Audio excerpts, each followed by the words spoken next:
A seduction is you're taking somebody into something different, heightened, more dramatic, more interesting. It preys on a very elemental part of human psychology. She's hooked. The moment she pursues you in any way, it's over. You've seduced her.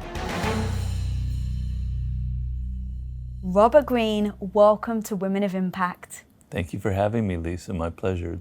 Now, you wrote a book called The Art of Seduction, and while it teaches men how to seduce women, it also reads as a warning manual for women to know and learn the tactics that men actually use on us. And so you say it all starts with number one, which is choose the right victim. So the question I have is, what makes for a good victim? In a kind of a cold seduction, where you're looking at a victim who's got vulnerabilities and insecurities that you can take advantage of. Now, that's not the kind of seduction I'm trying to promote in the book, but as you say, I'm revealing the secrets that a lot of men use. And there are men out there who have a radar for picking on women who have just the right kind of insecurities, just the right kind of vulnerabilities that they can prey upon. And for them, that would make the perfect victim. Seduction depends on the fact that people lack something in their life, right? And you are going to be the one supplying them. They're missing something, okay? The word for love, eros in the erotic, comes from the god who shoots an arrow into someone and wounds them and poisons them, right? So falling in love and seducing is creating a wound in the other person. They need you. You're going to fill what they can't get on their own. So somebody who is completely happy in their life, who's got everything they want, is very hard to seduce. Now, if you're a great seducer, a top-level seducer, you will always find something that people are missing. Nobody is completely happy. Even the very happiest person actually is probably covering up something. And so you'll be able to find that. But the woman who reveals that she's unhappy, that she's got vulnerabilities, that she's been wounded before, and there's something missing in her life, that's like, whew, I can ride right through that. I can be the one to supply. I can be the one to make her happy. They're much easier to seduce. Okay, and you also say that people with imagination, talk to me about what the impact of having an imagination, if a woman has one versus if she doesn't. So the trick in seduction, of male or female seduction, is when you're not there, the other person is thinking about you. That is when you've succeeded. That is the game that you're trying to play. Because when you're there, they're seeing you and things are going on, they're thinking about you. But when you're absent and they're thinking about you, then you've gotten under their skin. If you're not there and they're not thinking about you, then your seduction isn't working, right? So the whole point is to create a fantasy in which they're going, One of the things I talk about is creating mixed signals, like people seem to be good, but they also show a little bit of an evil sign. And so the woman is thinking, who is this man? Do I really know him? What is he really about? I'm intrigued. And he's sort of touched on certain fantasy and points, and her imagination now takes over. She starts thinking about him. She starts imagining him as if he could be playing one of these great archetypes of the male seducer, right? He could be the rescuer. He could be the hero. And so because she has an imagination, a vivid imagination, she's enveloping him in all of these fantasies from her point of view.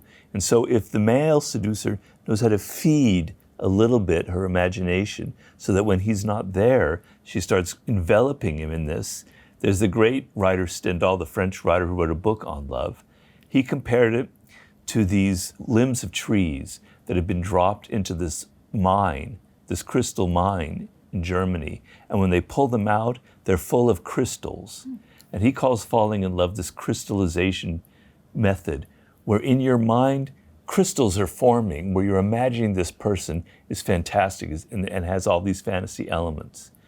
Well, if the woman has no imagination, is so matter of fact and so businesslike, you could do all of the tactics in the art of seduction, and she won't be thinking about you. She won't be enveloping you in these fantasies. Mm-hmm. What's interesting then in that imagination, I wonder if it's even worse in today's society, because you've got social media People look online before they go on a date and they see photos of somebody, and then they have this whole imagination of what that person looks like.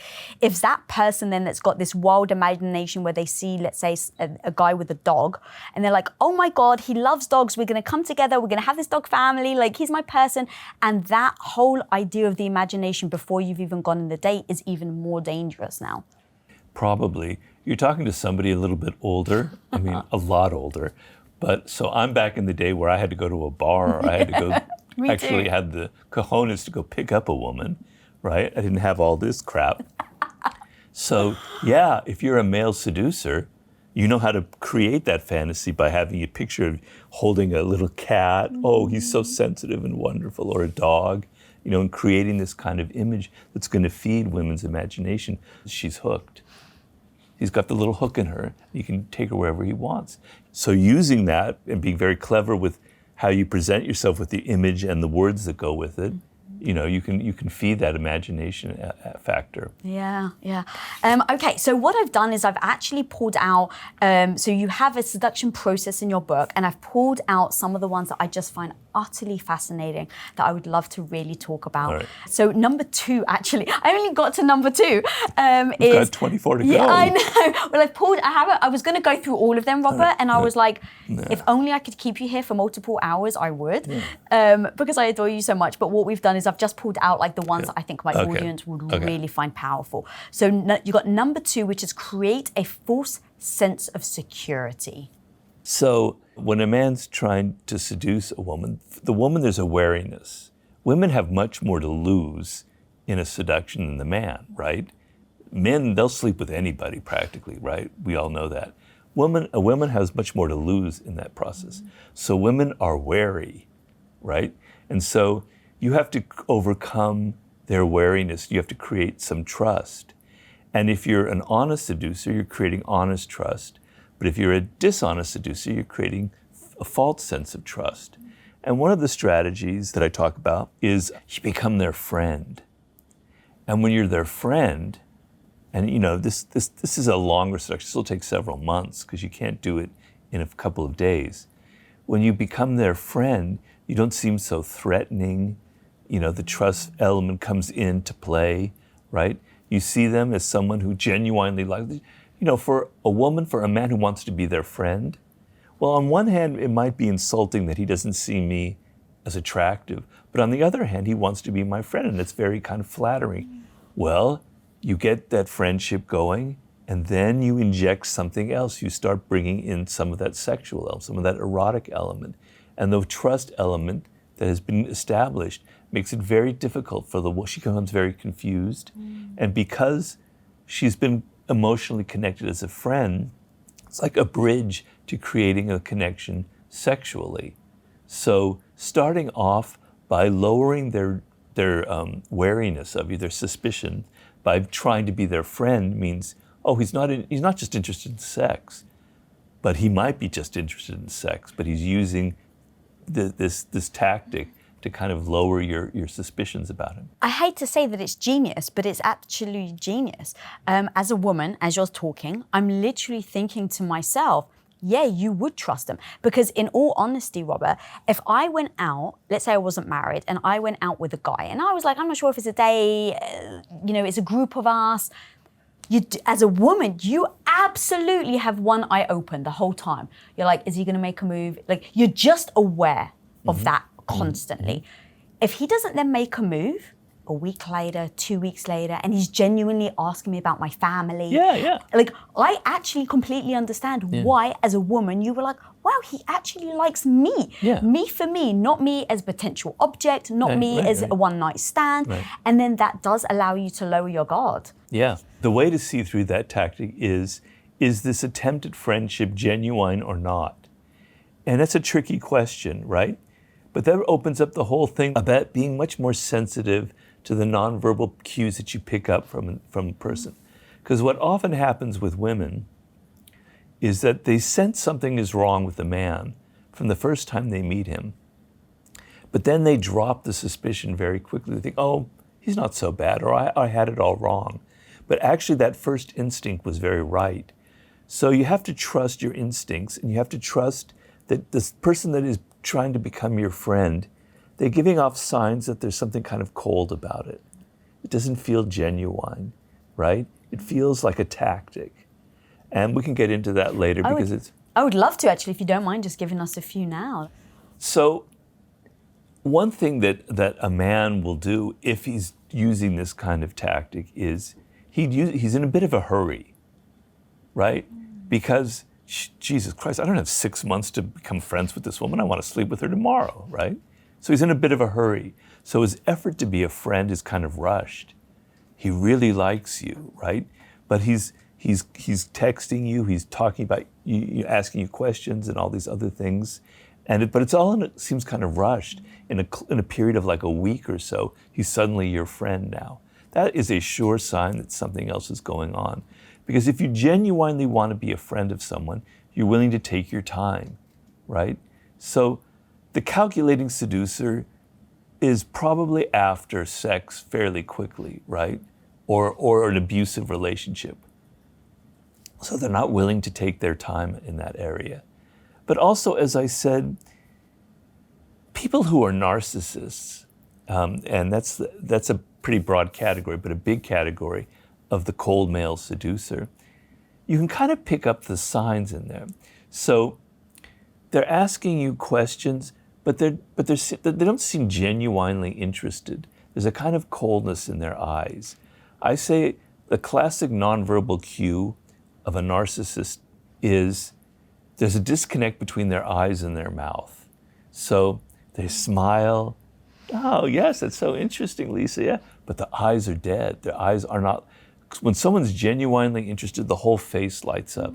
You can't fake that. But what you can fake is a kind of a smile, but the eyes reveal. So there are signs that the narcissist isn't really emotionally involved. But the problem with a lot of women in this situation is they're not attentive. They're thinking about themselves. They're projecting onto the man images from their childhood, their father figures, previous men who've hurt them. They're not in the moment. They're not reading the fine-grained, nonverbal cues that the other person is getting. They're thinking about their problems, their history, their fantasies. But you have to you have to be in the moment. You have to look at them and see if that interest that they're showing to be your friend is actually genuine or not. And the face will often reveal that.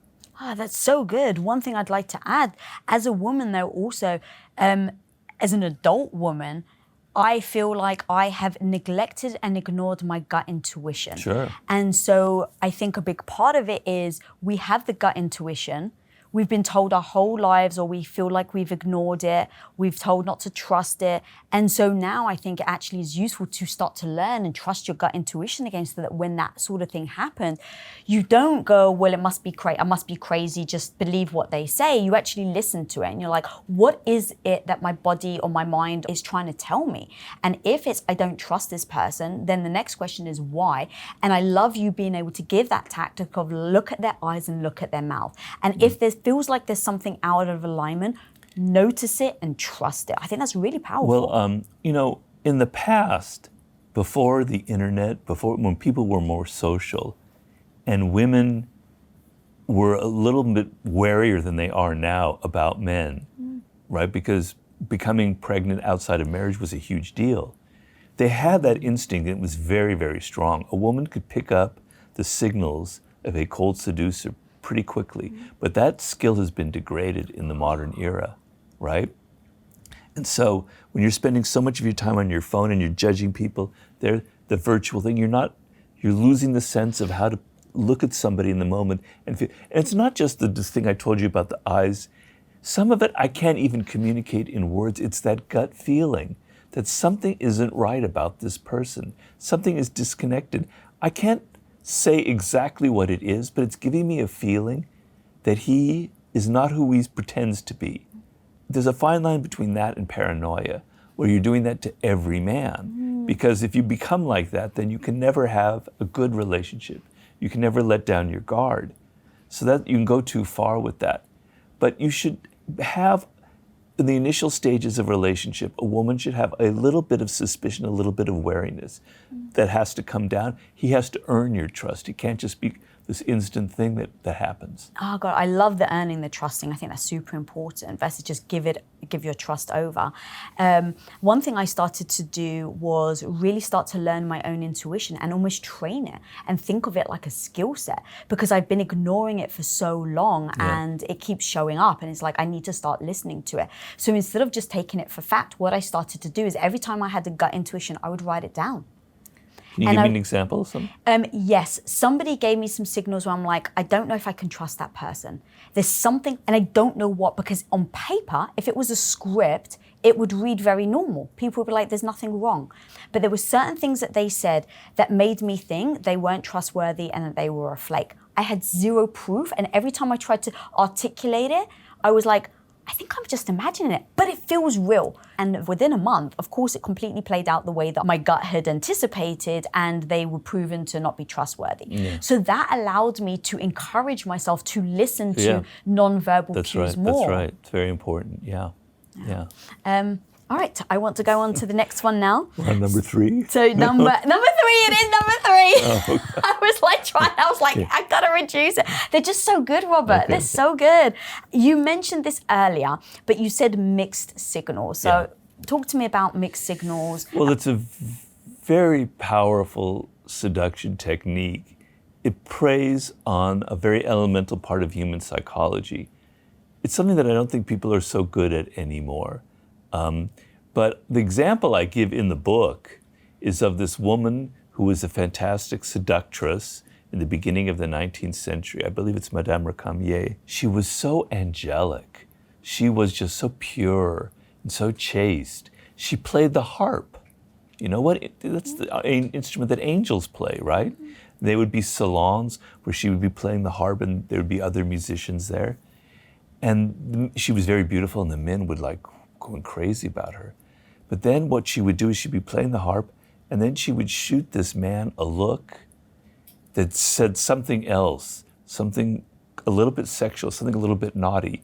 But then it was gone and she was playing the harp again. And he'd be going, what the hell was that? Did I just pick up like some kind of interest in me that was physical? But then she went back. She's such so angelic. She's so unlike that, right? What is it? Well, that triggers the fantasy element, right? The person is a puzzle. And the problem today, and people are so obvious. They're so goddamn obvious. They're on the internet. They're saying, here's what I have for breakfast. Here's what I love. You know, I'm just opening myself up, and this is who I am, right? But seduction involves a little bit of mystery, a little bit of fantasy. It's not like everyday life. It's not like things on Instagram. It's something different. It's theater. That's what's exciting about it, okay? So if you're the male seducer, he will be someone who seems very trustworthy, very honest, very solid. He got an MBA, he's working for Goldman Sachs. But then he reveals something a little bit rock and roll, a little bit rebellious, a little bit like he takes something else about him that doesn't quite click. Wow, I didn't know who this guy is. Maybe he's more interesting than I thought. Maybe he's not so buttoned up and so controlled as I thought. There's another aspect to him. The element of surprise that you don't know who someone is what fascinates us about a movie. When you create a character and suddenly on screen they reveal a trait that seems out of character. Wow, that's exciting. That's what makes you, that's how movies work, right? It's the same thing in real life. You create a sense of, you don't know who I am, but it has to be subtle. It's not like you're not Dr. Jekyll and Mr. Hyde. You're not half evil and half button-down banker. You're 95% banker and you're 2 or 3 or 4% of this other thing. It's a little peak of something else that intrigues, that creates a fantasy element, okay? Now, how a woman could sense that is a tactic, it comes back down to that nonverbal element. Or the other thing is analyze what it is that's intriguing you, what it is that's making you think about the person. So from the woman's point of view, the ability to stand back and analyze a situation instead of getting immediately rushing in emotionally is probably the best thing overall for the whole thing that we're talking about today. Okay, so number 5. See, I ditched number 4. We got create a need. So you put stir anxiety and discontent. Well, that's one of the more evil tactics. I don't deny that. I hate to say it because I'm not really into the whole, I'm certainly not into the pickup artist scene, right? And people have associated my book with that. Because I want my book to be something a little more elevated than that. But in the pickup artist world, they have the thing called negging, which is what negging, negative, where you tell the woman something negative about them. Well, that creates a kind of a wound in them that gives you now room to now your next step is sort of kind and interested in them, but they're feeling like they want to kind of satisfy what you were criticizing. So creating a wound, creating a need for you is what a classic seducer will do. So you're pinpointing a vulnerability that they have, something that's missing in their life, and you're going to be the one that provides it. So if you actually create the need in them by something you say, and then you're the one to satisfy it, it's a very, very potent seduction technique. Now, the thing that happened with the game and the pickup artist scene in Los Angeles is that so many men were using these tactics, were using that negging tactic, that the moment a woman heard that, she knew this guy's a pickup artist, and they weren't interested in it. So it stopped working after a while. But if you see a man doing that, if he's like kind of criticizing you in a subtle way, but then it's covered up by other things going on, maybe feel like that was a tactic, that wasn't genuine, that he was doing that to kind of make me feel insecure, because an insecure person is more vulnerable to being seduced than a totally secure person. Yeah. The problem is when you're insecure, if they touch on your insecurity in that moment, I don't think you think they're trying to touch on my insecurity. You almost think, ouch, that really hurt. God, I knew I was bad at that. See, I told you so. And it almost reconfirms what you're thinking instead of highlights that they're trying to seduce you. That's very true. Which is why sometimes you have to be able to withdraw from your emotional responses and analyze what's going on. Now, I talk about this in all of my books. We're emotional animals. We're not rational creatures, despite what we might think. So in the moment, you're always going to be emotionally involved. You're going to be upset, but also you want to show the other person that they're wrong about the insecurity they created, which is a seduction technique. So in the moment, as you say, you're feeling that, and there's no way you're going to get over it. It's going to embroil you in a thought process that's going to make you even more insecure. What you need to do is the next day, you need to look back at what happened and think about it and analyze it when they're not in your presence and go, what really went on? So that would be a tactic I would really, really emphasize.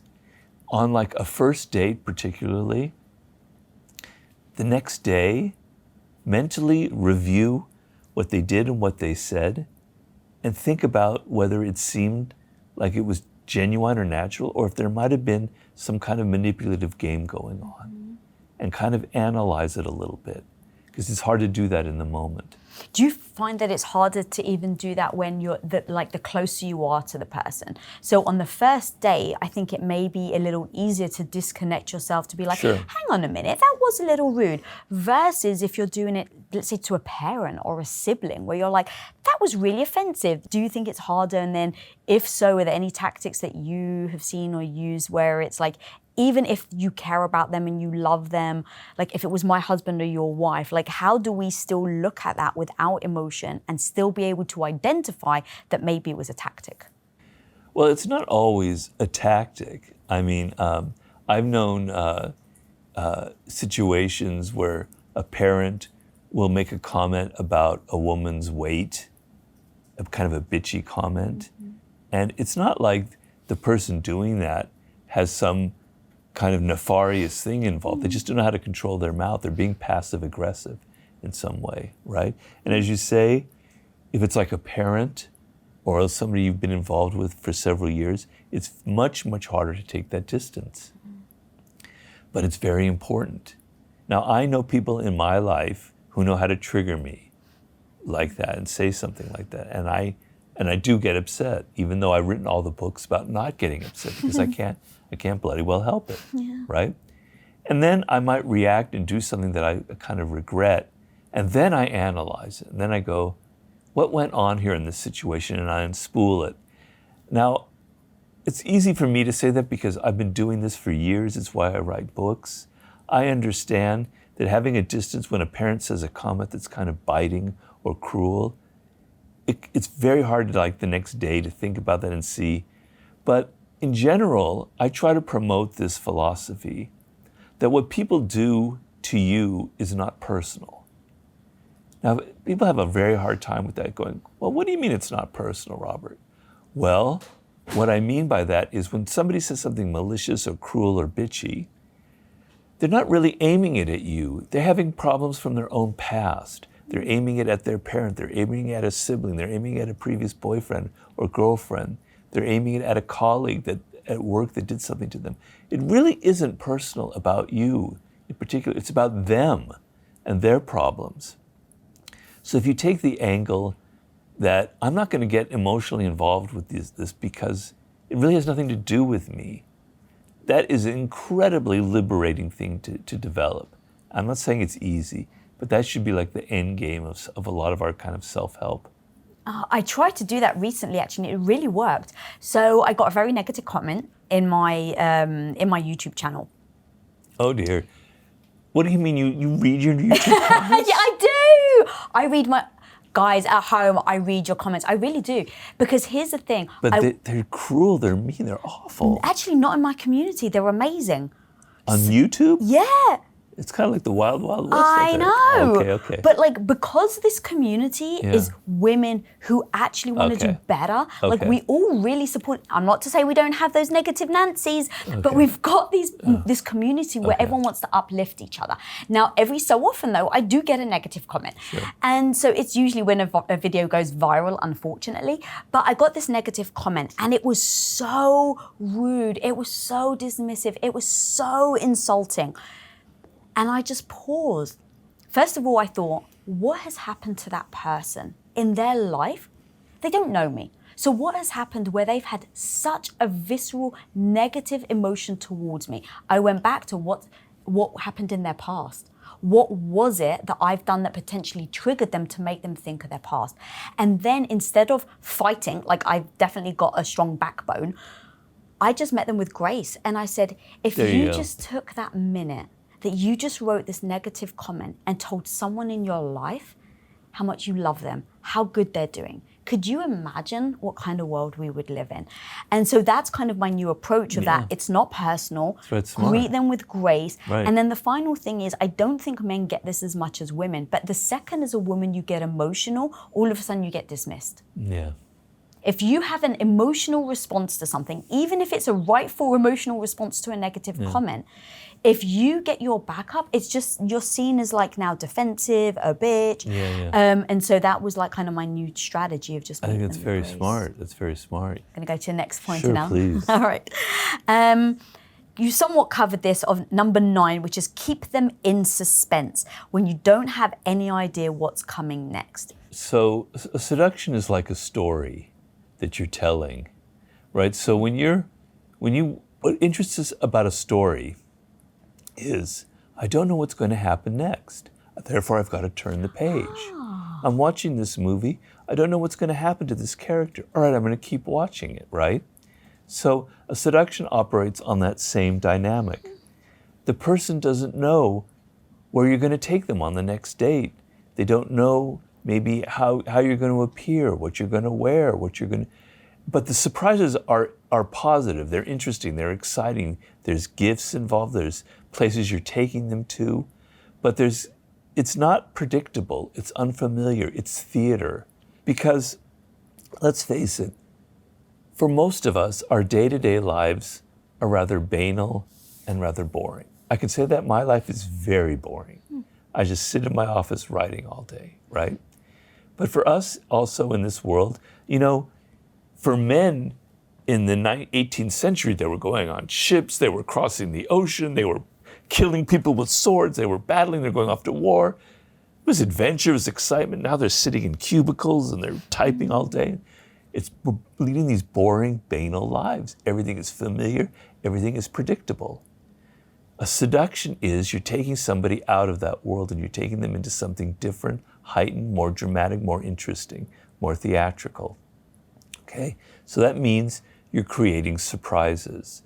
And so when I'm telling men how to seduce, I say that you have to kind of create these little moments where the woman is caught off guard. She doesn't know where you're taking them, what the next step is. There can be sometimes slightly negative things where it might be, that wasn't good. And then you immediately catch it up with something good, kind of a roller coaster ride, very calculated. And is that slightly off guard then? Because you said sometimes a little bad, sometimes good. Is that part of it as well? Because if it was always good, would it not be as effective? Yeah, exactly. It's the classic coquette strategy where you're kind of going hot and cold, hot and cold, hot and cold. Mm. Maybe the hot is 70% and the cold is 30%.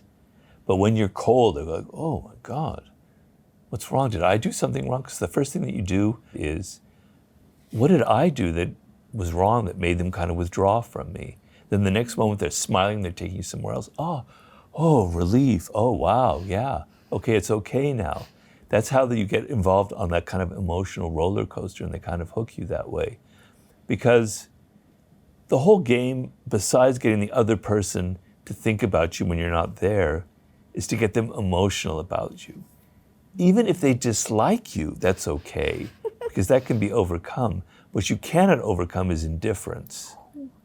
So getting them to be upset, which is the whole thing about that wound, getting them to be suspicious, angry, that gives you room to turn around to seduce them because they're emotional. They're getting emotional in your presence. That emotion in your presence can now be turned into something else.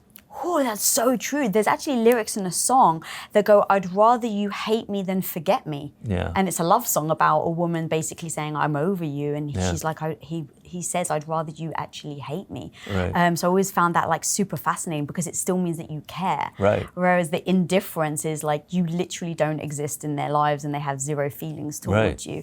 And then the other thing that you said that really hit me was with the hot and cold.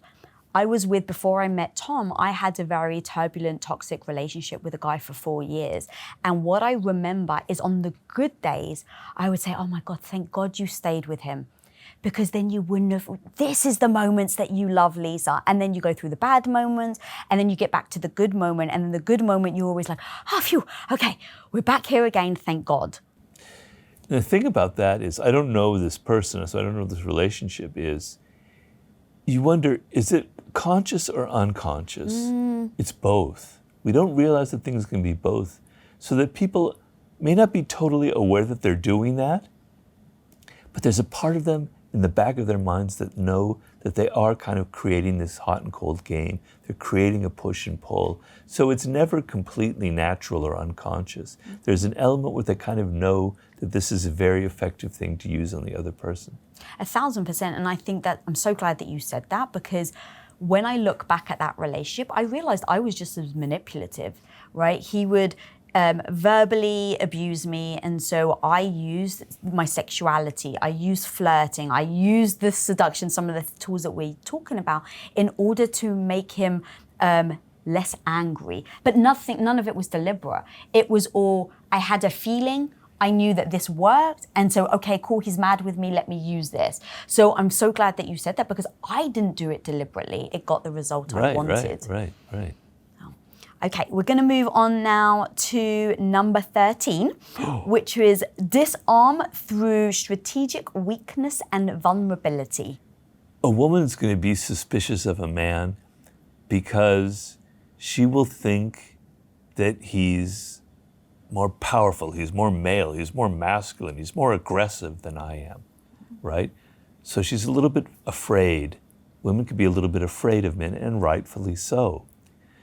So a very nefarious tactic on the male side is to kind of make it feel like the woman is the one in power. The woman is the one who's in control, right? I'm under her clause. She's the one that's operating this. I'm actually kind of weak. I'm actually kind of vulnerable. Well, that makes it, that takes all the trust element and goes, whoa, yeah, I feel fine in this person.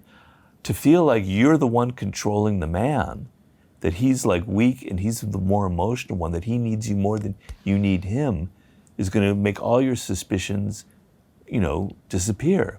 But it has to happen at the right moment. That's why this is in order. That's why this is number 13.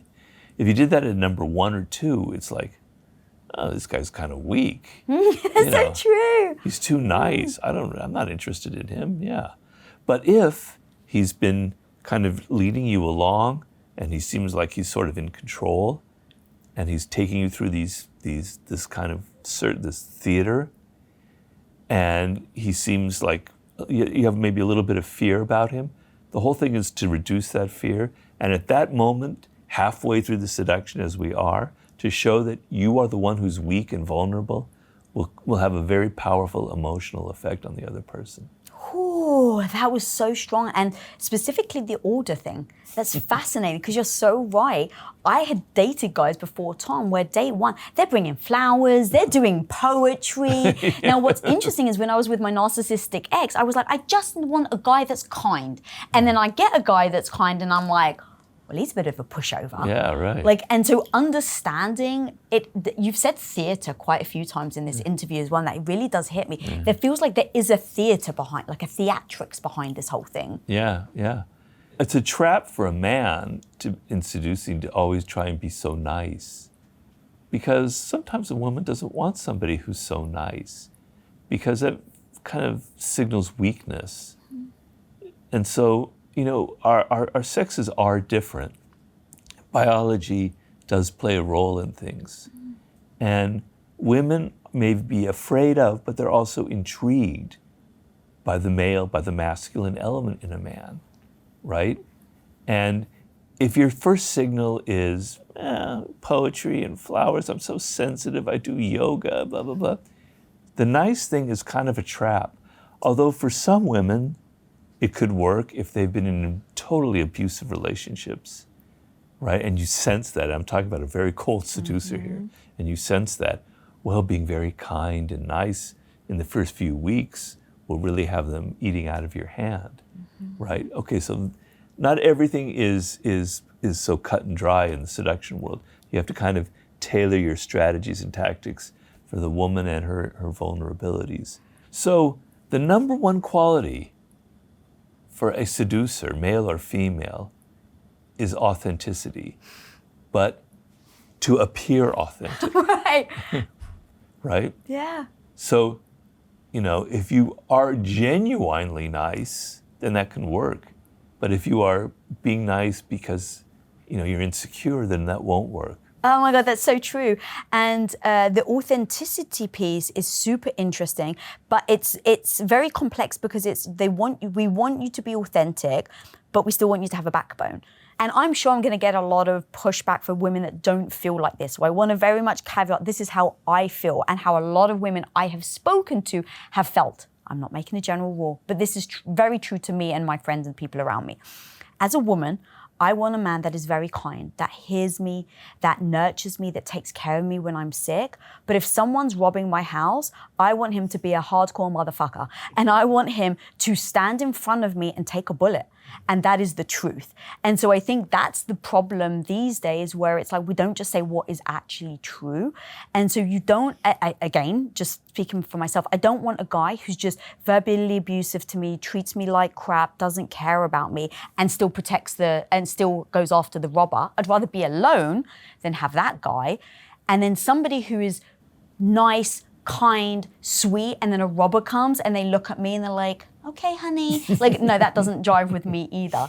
So I think that we just need to be honest. And that's what I really do love about you and your work, is that you're able to be that honest about the realities of human behavior. Mm-hmm. Well, thank you. I try. That's my quest in life. Oh. All right, we're going to move on now to number 15. Isolate the victim. And I've got a quote, even the strongest can be made vulnerable if you isolate them from their nests and safety nets. Okay. So this is a manipulative tactic. There's no doubt about it. People have their own kind of context, their family, their friends, their workplace. And sometimes if you can isolate them from that context, they become much more vulnerable to you, right? They don't have any friends, they don't have any support anymore, so they only can rely on you. And it's something that is done over time, right? So if you're confronting with a male seducer who is trying to turn you off from your friends, who is making it so that your best friend, oh, I don't think you should trust her, I think she's up to something, right? He's trying to do things like that. He's trying to alienate you from your family.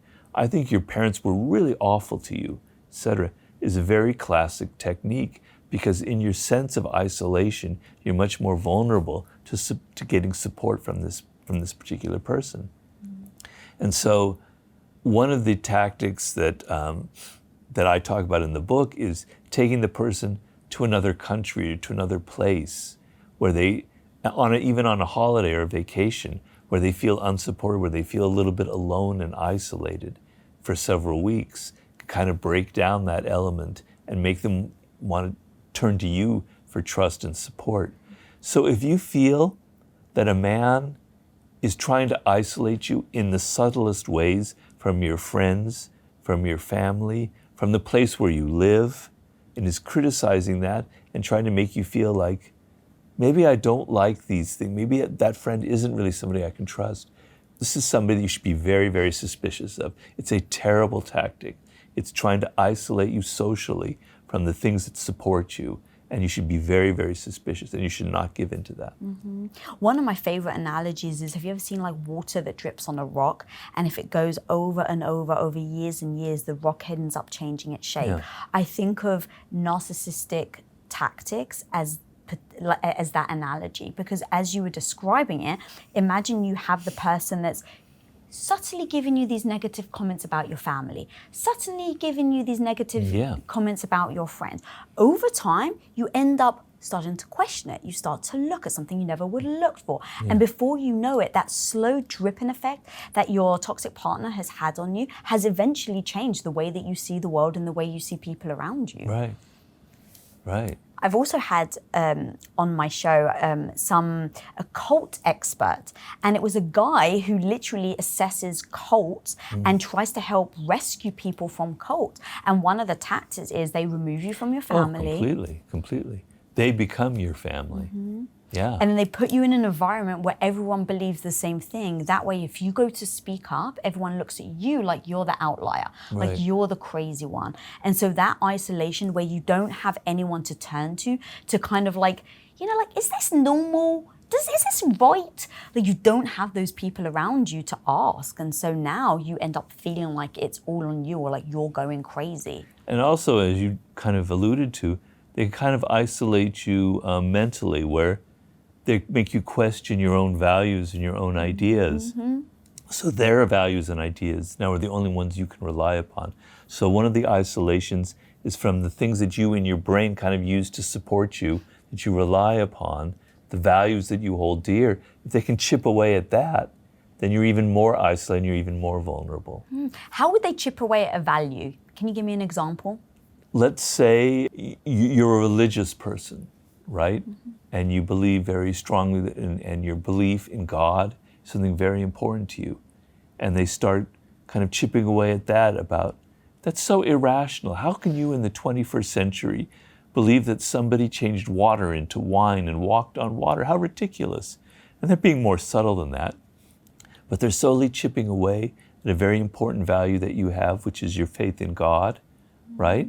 And then just thinking about, like, if they did it in a mocking tone, like, I think that would be even more insulting, because it's this like little comment, and then if you say, well, hang on a minute, that was really offensive, then again, that person can come back and say, oh, you're so sensitive. Exactly. And they just keep turning it back. Yeah, it just keeps turning it back on you. That's one of the strategies about insinuation. You insinuate doubts into the other person. Mm-hmm. God, that's unfortunately powerful. So we're going to go to number 18 now, which is stir up the transgressive and the taboo.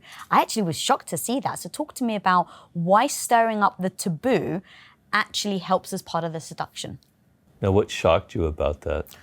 I just thought it would be maybe like if someone's a little prudish, it may be like a turn off, like, oh my God, I can't believe you said that. And people can sometimes almost be offensive more than it is like intriguing. Well, seduction involves by nature an element of transgressive and taboo. So the word itself has this kind of edge to it where we're sort of attracted to it, but we're also a little bit afraid of it. It's like something, it could be very exciting, but there's also something a little bit evil about it, a little bit naughty. And if it didn't have those two elements, it wouldn't be this very powerful word that attracts us so much. So people who pretend that they want everything to be so comfortable and easy and perfect in their life. They want everything to be good, everything to be sweet and angelic. But people are complicated. They desire the opposite of what they say they think they want, right? So underneath every one of our desires is secretly something else, secretly something maybe the opposite that we want, but we're not aware of it. And so if everything in the seduction were so smooth and wonderful and pleasant, he's giving you chocolates and roses and it's wonderful, it doesn't have that edge to it. We want an edge to things in life, otherwise we're not interested in it. It gives it something, a little bit, a whiff of danger. It's something we haven't talked about. But seduction has to have an element of danger to it. It has to be like being involved with this person. It's not like my life is at stake, but something potentially bad could happen, or there's an adventure involved that I'm not used to, where I could lose something that I value. And that element of danger is actually a spice in our life. So my view of people today is that we're too tight. We're too like this. We're too political. We're too like holding on to things we want. We're like, I call it the new prudery in the Art of Seduction. This is the new prudery, is our political correctness. Everything has to be this way. I'm so moral and righteous. This is what's right and that's what's wrong. And secretly, underneath it all, we actually yearn for the opposite, because it's not natural for us to be so tight and wound up. The human being wants to loosen up. We want to laugh. We want to do the opposite of what's going on in society. We want things that are unconventional. We want things that are mysterious. We want things that are weird and strange. We don't want our lives to be so tight and controlled like everything is on the media, where you say one wrong thing and 8 million people are after you, right? So an element of political incorrectness, of taboo, of something I'm not supposed to be interested in that person, but I am. How exciting. I think is a very, very important part of a seduction, because people are wound up way too tight these days and they need a release, and they need that release is something that they would never normally do. You know what hit me as you were talking? Have you read, I don't know if you've read this or you'll be horrified that I'm asking you if you read this. Have you read 50 Shades of Grey? No, but my wife has, and she talked to me about it. And so I'm kind of up on what it's all about. When I was reading it was utterly shocking.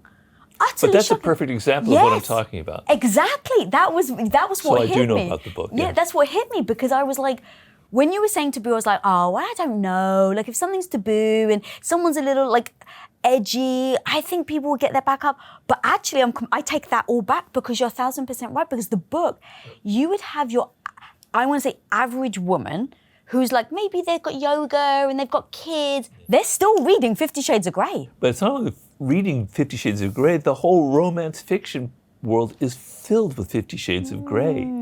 Where the male, believe me, because Anna's told me, she's instructed me about this. It's the hero, the male, who's got this kind of secret side to him. He's got a touch of evil to him, but the woman is going to be the one who's going to change him. And that's the whole thing even behind 50 Shades of Grey, where I think in the end she does kind of get him to settle down. That's the fantasy element. The fantasy element is, I meet this guy who's got this kind of secret. In this case, I guess he's into kind of sadism or BDSM. But secretly, the woman is attracted to that dark side of him. you're 1,000% right. As you're reading it, you get more and more intrigued and enticed by the story, not less. And he gets her to do some crazy shit. Like, it's pretty raunchy. And I'm reading it and I'm like finding this fascinating. Well, there you go. But then Tom, my husband, who nothing can shock him, like he very rarely gets shocked by anything. He picks up the book and he's like, what is all the fuss about? Like, every woman that I've heard, you're obsessed with it. So he opens it to a random page and he reads one paragraph and he's like, oh my. He's like, even I'm shocked by this. And he's like, and it's hard to shock me. Yeah. But what was fascinating is that every woman loved it. And so do you think that's what it was? That it was Definitely. The storyline where you had this sweet woman who then ends up somewhat controlling this very good-looking, wealthy, dominant man. Yeah. And the sex around it is the taboo that keeps the thread pulling throughout the whole story. Completely. It's a perfect example. You picked the perfect example of what I was trying to express, which you've been doing throughout this interview. Oh, it literally just hit me in real time. It didn't even dawn on me about the taboo. No, that's exactly what I meant. Yeah. Thank you. Yeah. I mean, you should maybe read the book if you want, but... I don't know. I might be shocked. No, I'm telling you. When Tom was shocked, he was like, babe, I see people at airports reading it. And he's like, if I was a guy reading a porno that was this graphic, he's like, everyone would judge me. He's like, but every woman's carrying it around like a pride of honor. And I was like, it actually is. Yeah. Like, it really was this beautiful moment of us women signaling each other to be like, I can handle the taboo. Right. Okay, so number 20, we've got mixed pleasure with pain. And you say mental, emotional, physical seduction. Well, now we're entering the last stages of the seduction where you've been messing with the person psychologically. They've kind of had a back and forth dynamic with you where they're very excited, they're intrigued, but then they're pulling back because the things you've done that they're not sure about. And it's like a piece of metal that's getting weaker and weaker and weaker by all the bending back and forth, and they're on the verge of breaking. And so injecting a little bit of pain at the end of this, towards this moment in the seduction, like, I'm gonna leave you, it's over, I'm done with you. Man, that'll be very, very powerful because there's been so much pleasure, so much excitement, so much interest involved that at that moment that you're gonna pull back or that you do something kind of heartless is going to have a devastating effect on the other person. So I'm being the evil seducer now here, but giving that back and forth dynamic where you're leading them along, where it's very fun, it's pleasurable, exciting, but there are moments of doubt and pain, really is what hooks the other person and gets them completely in your grasp. So if everything is pleasurable, it's not going to have the emotional impact than if you put in, particularly near the end, these little doses of pain. I really think it's important that you said at the end, because I think you're right, going back to the other ones. Like, if you did at the beginning, you're like, well, this is an asshole, like, I'm not seeing them again, and then you'd never see them again if it's a relationship. But doing it when you feel loved, when maybe you feel like you can trust them, you've been vulnerable with them, and then they do the pain, like that. The back and forth is so true, and it kind of then goes into the other point that you made about the confusion, right? Where it's like making them confused, where it's like, oh my God, this is so amazing. Oh my God, this hurts. This is amazing. This hurts. Yeah, well, I mean, to me, I don't know if this is going to sound too weird, but an orgasm is a kind of mix of that. Oh, no, you're right. An orgasm is so pleasurable it almost hurts. You're right. In French, they call it le petit mort, the little death. There's almost a sense of, it's too much, it's almost like I'm having a heart attack, but it's so fucking pleasurable, right? And so in the orgasm itself, which is the end goal perhaps in a seduction, this is kind of like a little mini orgasm where there's both that sense of this is so much fun, but it's also kind of a bit unpleasant, kind of mimics that sensation, if I'm not being too theoretical here. No, I think you've hit the nail on the head, actually. Okay, we're going to move on now to number 21. Give them space to fall. The pursuer is pursued. If you're pursuing someone so much, right, it's almost like it's getting too predictable here. Mm-hmm. And the sense of being constantly chased and sense of pursued is tiring. It's also a little bit frightening. And it's also like, where is this all ending, right? It's going too much like you're in control of everything. If you take a step back, you're the one pursuing her, and now you step back and you don't call her as much, and you're doing your work and you're not so interested in her, suddenly she's going to have to pursue you because you've got your hooks in her so deeply. And the moment you've created this space, because think of it spatially, you're after her, it's like this, you're after her, and then you pull back. Now there's a space between you two. That space is where she's going to fall. And that's what I mean by it. So you've pulled back, and now she's going to pursue you because she doesn't want to lose it. It's been so interesting and so pleasurable. And she's so used to this dynamic that she's now going to turn around. The moment she pursues you in any way, it's over. You've seduced her. That's it. So it's got to be timed right. We're very near the end of our seduction here, because that literally means to fall, and we're like falling in love. So this is a book about getting people to love you. It's not a book about just having sex. It's all psychological.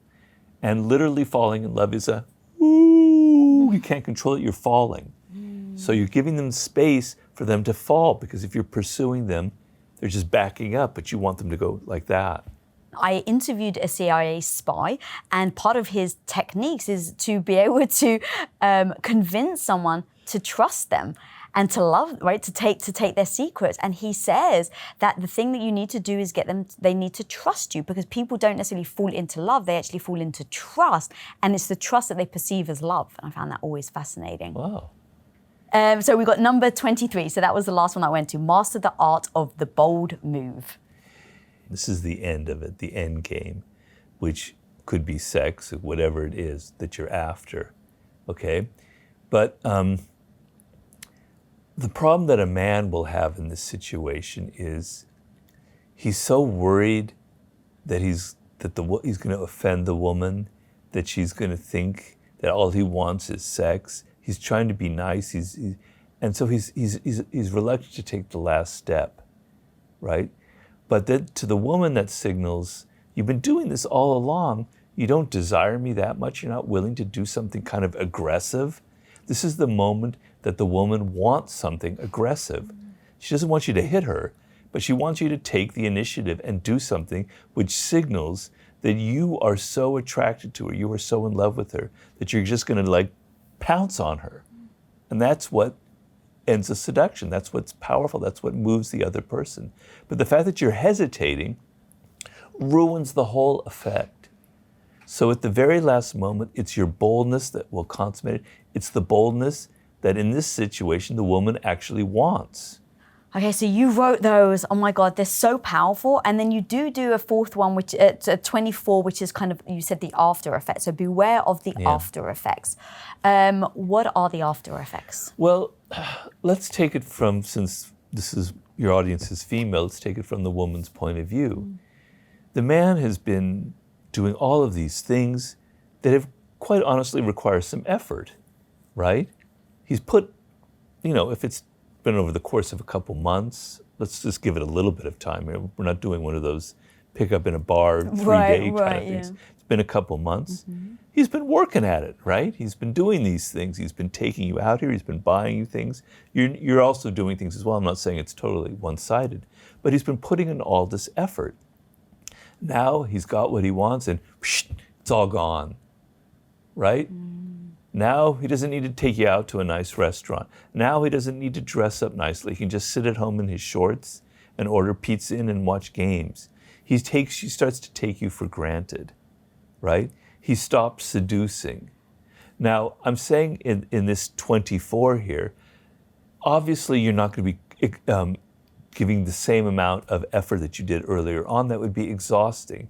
A couple that like you has lasted 22 years, if Tom or you were doing this for 22 years, you would have killed yourself by then. It'd be too much. No, you have to keep seducing a little bit on and on and on. You have to occasionally do surprises. You have to occasionally take them to someplace special. You have to be willing to keep dressing nicely or do something different to have that slight theatrical, that sort of fantasy element, there still has to be a little bit of mystery involved. If the other person becomes so familiar, then the spark, then the charge between you will dissipate. So there has to be a little bit of mystery, a little bit of space still between you, and some surprise. So naturally, it's going to get lesser the longer you're together, but it can't completely disappear. And a lot of women complain, at least I've heard, that he just stopped trying, right? It just, everything suddenly became, I just became somebody familiar to him, and all the magic was gone, and all the things that he used to do that were full of effort, all of it has just gone like that. And it's a devastating feeling, like I'm not worth it anymore, it's all over. And that kills a relationship. Okay, I'd really love to break down the 9 seducer characteristic types. So let's talk about number 1, the siren. Well, the siren is like the original seductress. So I maintain in the book that seduction was a strategy that women invented thousands of years ago because of the uneven power dynamic, quite honestly. So sex was the one tool back then that a woman had to gain power over a man. And so women invented the art of seduction as a way to turn the dynamic around, right? To have power over the man. So they developed this very elaborate art of how to hook a man so that he would become her slave, which was very, very powerful. And so the archetype of that is like Cleopatra, right? So the siren is the most primal, the most primitive form of seduction, of seductress. And these were literally, sirens were literally these mythical creatures that were on rocks in the sea, and their song was so powerful that men on ships would dive into the water to reach them, and then they would drown and die. So the siren is so powerfully attractive, so powerfully seductive, has such a sexual energy that men will dive into the water and kill themselves over them. They're so attracted to them. And so the siren kind of exudes this kind of very powerful sexual energy. She doesn't have to say anything. There was a charge about her that was very sexual and very powerful. And men would go wild over this, and they would pursue her, and then she would know how to keep stringing them along. So Cleopatra, who, as far as we know, was not incredibly beautiful. She had a bit of a nose, and the people who described her, she wasn't like a classic beauty. She was a master of psychology. She created this theater as if she were a living goddess, and men would go crazy over that. And the other classic example is Marilyn Monroe. So a siren will seduce any kind of man. She'll seduce the great athlete, like Marilyn Monroe seduced Joe DiMaggio. She will seduce the intellectual, like she seduced Arthur Miller. No man can resist a siren because of that energy that she exudes, that's so primal, and it's so rare. There are not that many sirens around, but a siren is the most devastating seductress of them all. And I think it's quite a myth, right, that we think the siren is a goddess, is stunning, is beautiful. No, she's a master of fantasy. She creates a fantasy that she does have all of these qualities. Now, Marilyn Monroe, yes, she was very beautiful, but I talk about in the Art of Seduction, Marilyn Monroe would go into a bar in New York and nobody would recognize her, right? It was all image. She knew how to use makeup, how to do her hair, but you take away her makeup, you take away her hair wasn't naturally blonde, She was pretty, but she was not Marilyn Monroe. People wouldn't recognize her. It was all something she created. The siren creates her image. She creates something very theatrical, very powerful, very larger than life. Yeah, so it's not just about the face. Men are very visually oriented, right? But it's also the psychology involved that she's playing on. That's fascinating. Also, when you were talking, I realized how much the confidence part makes a difference. Like a woman or even a guy being confident is very sexy. And so it doesn't almost matter what that person looks like. If you bring yourself, if you feel good in your own skin, that definitely has an impact on the people around you. Yeah, but it has to be real confidence. Some confidence is kind of fake and inauthentic, and it's covering up loads of insecurities. And people can pick that up. But if it's real confidence, you're exactly right. Which brings us to the next one, the rake. And the reason I bring that up, the rake is the kind of most dominant male form of seducer. The rake is the male form of the siren. And there was a rake called Gabriele D'Annunzio, an Italian poet, that no woman could resist. It was amazing. He was one of the ugliest men. He was truly ugly. He was short. He had this horrible skin color. He had a nose. But he was a poet. And his words just flowed. Because the weakness of women is often words. And he was a fountain of beautiful words. And he was a master of seduction. The rake is a man who's really, really interested in women. You know, he's interested in their world, in their spirit. He often grew up with maybe a mother and sisters, so he's very comfortable around women. He knows them.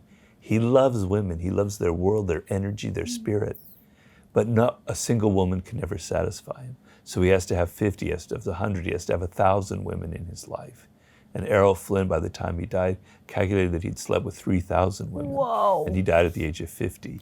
But the fact that he's so interested in their world, he's so attentive, is what's so devastatingly attractive to the woman.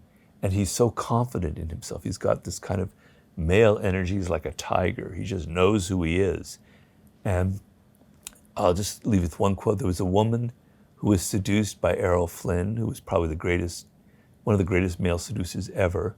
And she said, sitting next to him was like having drunk 5 martinis. Me, I felt like so relaxed in his presence because he made me feel so relaxed by his confidence that I felt drunk without even having drunk anything because of his confidence. You call the rake the bad boy, is what I've got in my note. Yeah, he is. He is a bad boy. He's like Lord Byron. He's slept with his sister. He's slept with everybody. You know he's bad, but that's exactly why you're attracted to him. Okay, so that was number 2, was the reiki. Number 3 is the ideal lover. That's just simply like a Casanova who's able to fill your fantasies. He knows, he's very romantic. They know what you secretly really want, and they bring it to life in real time. They are the living incarnation of your deepest fantasies, right? And so Casanova, and also Rudolph Valentino, the great actor in the 20s, these were kind of classic ideal lovers. Yeah, Casanova's definitely, I think, become the almost epitome for that. Yeah. The number 4, the dandy. The dandy is somebody who's got a bit of androgyny to them. So the female dandy would be like Marlene Dietrich or Madonna. They kind of sometimes will dress like a man, but they're definitely a woman. They're not sexless, but they're a woman with a male streak. They're a man with a feminine streak. And, Freud talks about this. We all are kind of bisexual by nature. In other words, at birth, men have strong feminine qualities to them genetically, and the same for women. So we're almost sometimes attracted to the gender, our own gender, in the other person, which is a strange quality, but it's very much a very powerful trend. And the dandy isn't going to seduce everyone, but a lot of people are attracted to that kind of androgynous figure. Interesting. Do you think that that's because of like the potential mirroring? So what I mean by that is there was this docuseries on Netflix, and it was about a guy that had like over 1,000 children. He was going to these sperm banks and he was like basically donating his sperm, but he was lying. And he had this compulsion. So he was going to all these sperm banks. And so he was... What was he lying about? So because you're only allowed to give sperm like a certain amount of times a year because you can't just populate the entire earth yourself with your sperm. So there's like laws and restrictions about how many times you can donate. And so he was faking it. So he was traveling, going to all these different places, faking his names and doing all these sperm donations so he can get all these women pregnant. Yeah. And what ended up happening was there was this tiny little town and there were so many of these kids that were his. And what they were saying is that a child is more likely to be attracted to a sibling, without obviously knowing it, than a stranger. Because there's something familiar about them. Yeah. There's something that they are drawn to, because when you mirror someone or when someone mirrors you, you feel very comfortable. And so they think that mirroring ends up happening with siblings, and that's why they're actually more likely to fall for each other than a stranger.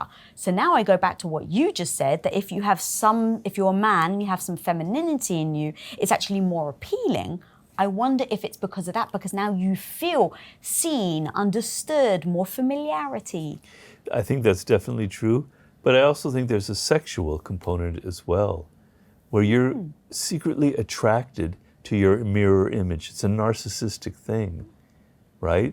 And you'll find a lot of they've done studies, men and women, who the partners they end up being or the people they're attracted to actually resemble family members, resemble the father, the mother, the brother, the sister. Not totally obvious, but in certain ways you can definitely see that was a very powerful part of the attraction. So it's not just the comfort, but it's also there's a sexual charge to that. Fascinating. Okay, number 5 is the natural, who is more childlike. That's the ultimate seducer type, because you never suspect a child of being a seducer, but children are very seductive. So if you're very natural, if you're very comfortable, and you don't have much of a filter on what you say and what you do like a child does, but it's so innocent. It's like, that's why we fall in love with animals or pets, right? They're so innocent. They can't help being what they are, right? So we fall in love with them for that very quality. Whereas people who try really hard, it's very off-putting. They're not being who they are. But when somebody can't help it, this is who they are, they're naturally playing these pranks, they're naturally making these jokes, they're naturally upset and emotional, we're naturally drawn to them. And Charlie Chaplin was kind of the icon of that. He played the kind of ultimate sort of child, even in his 20s, 30s, and 40s. And it was devastatingly seductive on women, that quality. All right, so we've got number 6, the coquet that we already spoke about. Number 7 is the charmer. Well, the charmer is a seducer without sex. So it'll be like someone who's a social seducer. And you say things that make the other person feel so good. You make everybody around you feel, it's like high-level social skills. There's a famous quote about, there was 2 Englishmen. There was Benjamin Disraeli, who was a prime minister under Queen Victoria, and then there was his rival, a man named Gladstone. And they kind of hated each other. And a princess sat in between them once at a party. And she said, talking to Mr. Gladstone, I felt like he was the smartest man in the world. But talking to Mr. Disraeli, I felt like I was the smartest woman in the world. And that's what a charmer is. He makes you feel like you are the star, you are the most wonderful person. Not him or her, but you. All the attention is on you. And he has a high level of social skill to make you completely feel comfortable and make you feel like you are the most brilliant person in the world. Okay, number 8, we've got the charismatic, who is, you call much, has eloquence, theatricality, uninhibited vulnerability, and adventurousness. The way I define it is a person who's charismatic, it's like they have a light inside of them, like a light bulb or a lamp that's inside of them. You can't see it, but it animates everything from them. Their face, their eyes, their gestures, they feel like they're lit up from within, and it's very powerful. They have this confidence and this energy. I talk in there about John F. Kennedy, who had charisma, and I talk about Marilyn Monroe, who was a charismatic. And the thing about people with deep levels of charisma, And I worked with 50 Cent on a book. He has tremendous charisma, and I could see it in real life. You know, it is very real. The weird thing about charismatics is they often come from broken homes. They come from a childhood where they didn't get any love. Almost invariably you will find this. And what that means is, in order to get the love that everybody wants, the validation and the attention, they have to get it from other people. They have to get it from crowds. They have to get it from an audience. They have to get it from the camera and all the millions of people who are going to watch them. They have such a need for love and attention because they never got it, that they project that out onto the world. That is the lamp that's lighting them up from the inside and making everything that they do seem so animated and so exciting. So feeling like you were never loved, but you need it from the public is often what makes a charismatic, that quality. And you will always, almost always find that they come from deprived childhoods. Wow, and so as a child, because you were so deprived, how did you get that light? I would have thought it would be the opposite. Well, it can have the opposite effect. So not everybody who has a deprived childhood turns into a charismatic. True. So often you're so beaten down, you feel so worthless that it doesn't have that effect. But you take a strong personality like Marilyn Monroe, who was an orphan, who grew up in an orphanage and had dealt with abusive men, etc., had a very, very rough childhood, right? But she's a very strong personality. And so she's desperate for love in her life. Now, if some women wouldn't have that effect, they would just kind of shrink and find another way to get it. She needed that love, so she had to find it. She found it through modeling and through acting, etc. You know, John F. Kennedy had a very troubled relationship with his father. He was not the preferred son in the family. There was another son who was like the golden boy. When he was in the public, he wanted the whole world to fall in love with him. I talk about Malcolm X and his childhood. Winston Churchill, one of the most charismatic political figures ever, had a terrible childhood. Even though he came from a very wealthy family, he was completely ignored, right? Had a very rough childhood. So charismatic figures feel a deep need to get the love and attention that we all need, but not from one person, but from a whole country, from a whole audience, from the public itself. Wow. And that's what lights up everything inside of them. And you think that then stems most likely from a wound from childhood? I think so. Yeah, makes complete sense. It almost feels like that would be a great survival mechanism for you as a kid, right? It's like if you don't have people to love you, no one's looking at you, no one cares for you, and you have charm and charisma, right? You can make people laugh, you can make people feel amazing, like they want to be around you. Now, instead of being isolated, alone, with no one, now actually you've been the magnet that's drawn those people. Yeah, makes complete sense. And then the final character type is the star. And you say this is the most powerful of all. Well, it's the most modern form. It's kind of based on cinema. And the star is sort of hard to verbalize, but it's a person who attracts fantasies. So there's a kind of a slight blankness to them, a kind of a mysterious quality, where we see onto them whatever we want to see, right? We project onto them all of our fantasies, all of our desires, and they know how to attract that kind of attention. So actors and actresses are kind of the classic example. They're the star, obviously, but they know how to embody a certain kind of fantasy. And if they were too strong about it, if they projected it too outward, you wouldn't give room for people to fantasize about it. But the fact that you're kind of empty, that there's nothing mysterious, there's something mysterious about you, almost as I said, something kind of empty, that we can now see what we want to see in you, is the primal kind of star quality. And I talk in the book about people who have it. They're kind of modeled on movie stars. All right, we've gone through so much, Robert, but I got one more question. Uh-oh. I would be remiss if I didn't ask you, especially being a woman, what would be the key things as a woman that we can do if we wanted to seduce a man? Knowing how to play a little hard to get would be good, a skill to reinvent that's kind of been lost now.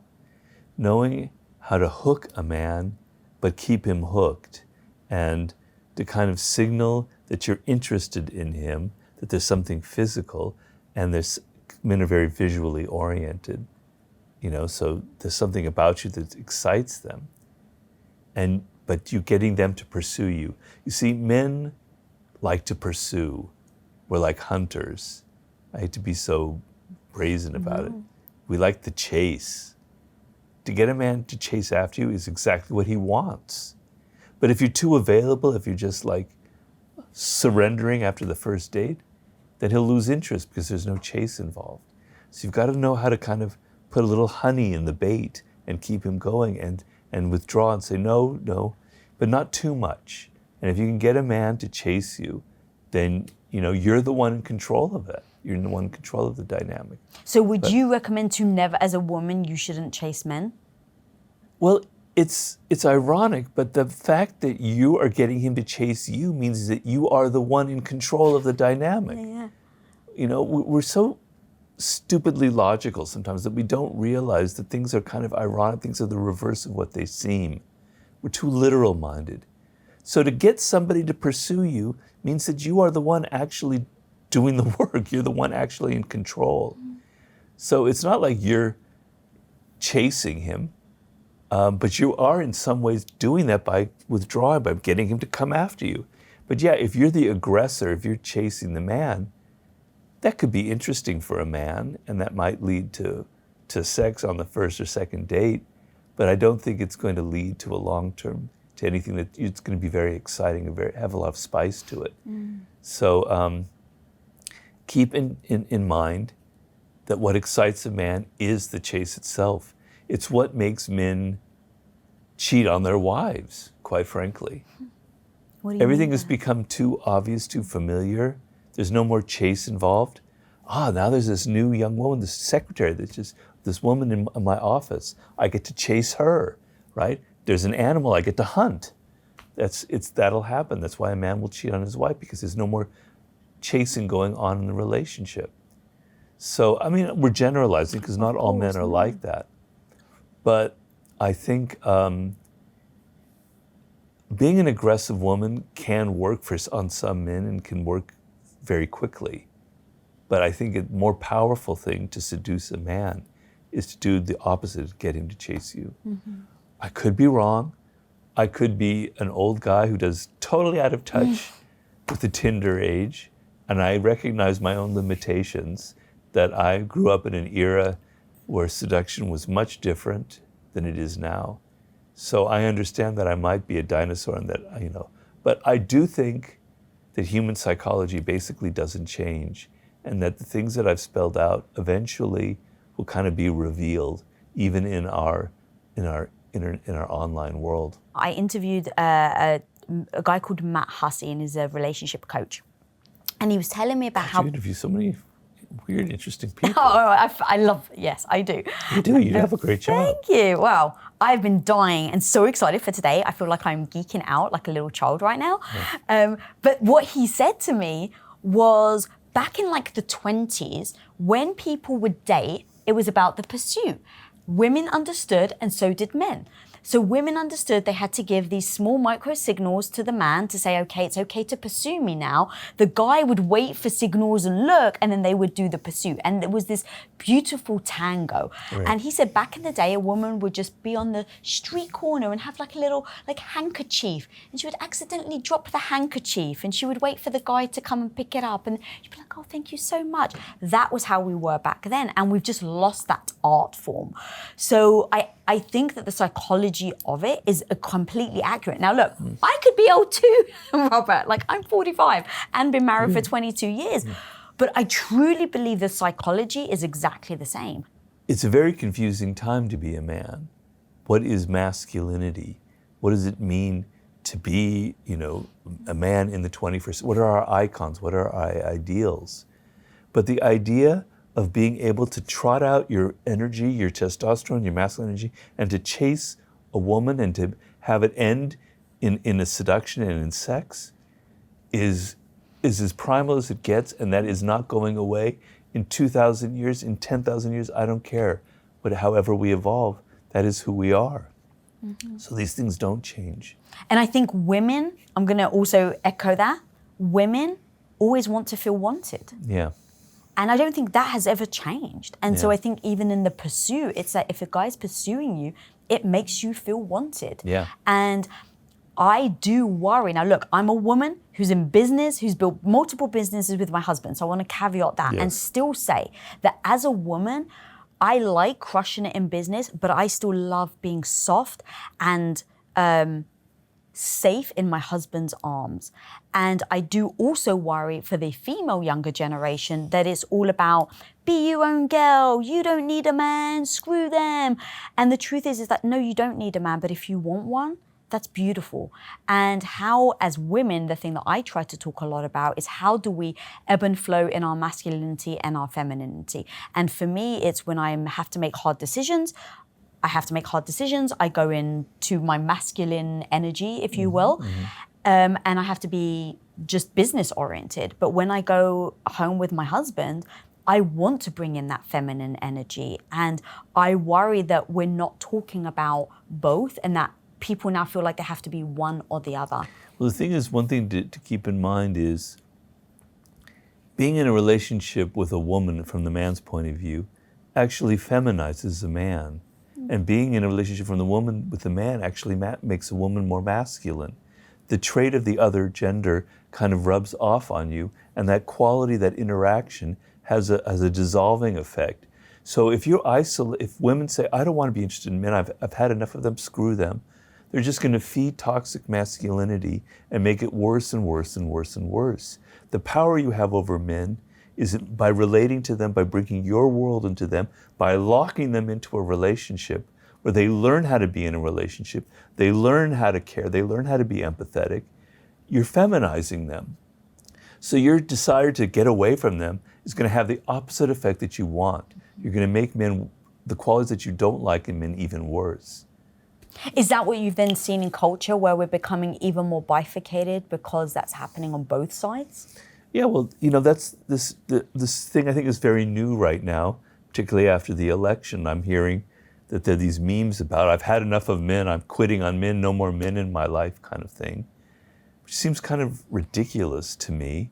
First of all, to generalize that all men are like that, but also I think it's going to have the opposite effect of what you desire. It's going to make it worse, right? You're going to have more of those qualities that upset you about them, their lack of empathy, their lack of interest in your world, they're not caring about what it means to be a woman and your problems with your own bodies, etc. You're going to make all that stuff worse by isolating them, by not being interested in them. That's all I'm saying. Yeah, no, I agree. Robert, this has been my dream come true. Like I said, I've known you. Well, it sounds like you've had all these other amazing guests. Yes, but no Robert Greene. We've known each other for how long now? 12 years ago. Really? Yes. Wow. All right. Well, when did he start having his show? Back in that studio in some weird place? It was probably 2014. I wonder if you're right. 2014. You sure it wasn't earlier? No. All right. Well, I was one of the first guests. I think so. Oh my God, Robert, we've known each other for so long. Yeah. And so you can imagine, for me, having read your work, having followed you, love who you are, what you stand for. You're seducing me. I learned from the best. I have a book that I read that taught me everything. No, in all seriousness, I freaking adore you, and this has been a dream come true, and this has honestly been so amazing. Your work, your writing is phenomenal. So if anyone wants to keep following you, where should they go? Well, I believe I have a website. I don't know if we can put the link in the description. I think it's still called powerseductionandwar.com, but they might have changed it. Right. And that was my old website back in the early 2000s, if you can believe. I think that still exists, and that'll have links to everything that you would need. All right, we'll link that in the show notes to make sure. Please. Absolutely. If you want to learn how to seduce and influence anyone in any situation, then click here right now. I'm thinking inside, ¿te gusta? Do you like it? Do you like what you see? Because here I am, all this gorgeousness and all of this that I believe